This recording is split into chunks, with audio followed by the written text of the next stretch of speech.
ఇప్పుడు కేవలం 7999K up to 10 kgs వరకు బరువు తగ్గి అధిక బరువు నుంచి వచ్చే ప్రధాన సమస్యలను దూరం చేసుకోండి. ఇండస్ట్రీ ఏదైనా చిన్న హీరో పెద్ద హీరో అనే వ్యత్యాసం క్రమంగా తగ్గిపోతోంది.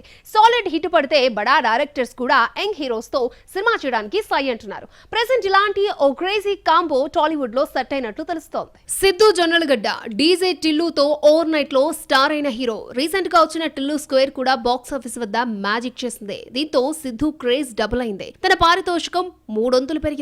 అయినా సరే తనతో సినిమా చేయడానికి మేకర్స్ క్యూ కడుతున్నారు. ప్రెసెంట్ ఈ యంగ్ హీరో ఖాళీగా లేడు. బొమ్మరిలు భాస్కర్ తో జాక్ చేస్తున్నాడు. ఆ తర్వాత టిల్లు క్యూబ్ ఉంటుంది. ఇవి కాకుండా మరొక 2 కథలకు సంతకాలు చేశాడు. ఇప్పుడు మరో దర్శకుడు టిల్లు కోసం ఓ కథ రెడీ చేసి క్యూలో నిలబడ్డాడు. అతనే సురేందర్ రెడ్డి. సిద్ధుతో ఓ ప్రాజెక్టు చేసేందుకు ఈ స్టైలిష్ డైరెక్టర్ కథా చర్చలు జరుపుతున్నాడు. రామ్ చరణ్ తో ధృవ చేసి సూపర్ హిట్ కొట్టాడు సురేందర్ రెడ్డి. తర్వాత సైరా ఏజెంట్ అంటూ పాన్ ఇండియా ప్రాజెక్ట్ చేసి చేతులు కాల్చుకున్నాడు.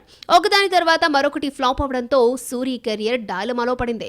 మధ్యలో పవన్ కళ్యాణ్ తో ఓ సినిమా అనుకున్నా అది ఇప్పట్లో వర్కౌట్ అయ్యేలా కనిపించడం లేదు. మొన్నటి వరకు ఓ బాలీవుడ్ హీరోతో టచ్ లో ఉన్నాడు. తమిళ హీరోతో కథా చర్చలు జరిపాడు. కానీ అవేవి ఓ కొలిక్కి రాలేదు. అందుకే ఇప్పుడు సిద్ధు జొన్నలగడ్డతో ఓ సినిమా చేయడానికి ప్రయత్నాలు ముమ్మరం చేశాడు. సూరి స్టైల్ వేరు, సిద్ధుకున్న క్రేజ్ వేరు. ఈ రెండింటిని మ్యాచ్ చేసే విషయం ఆ కథలో ఉంటే ఈ కాంబో సెట్ అయ్యే ఛాన్స్ ఉంది. మరి చర్చల దశలో ఉన్న ఈ ప్రాజెక్ట్ ఎప్పటికీ కార్యరూపం దాల్చుతుందో చూడాలి.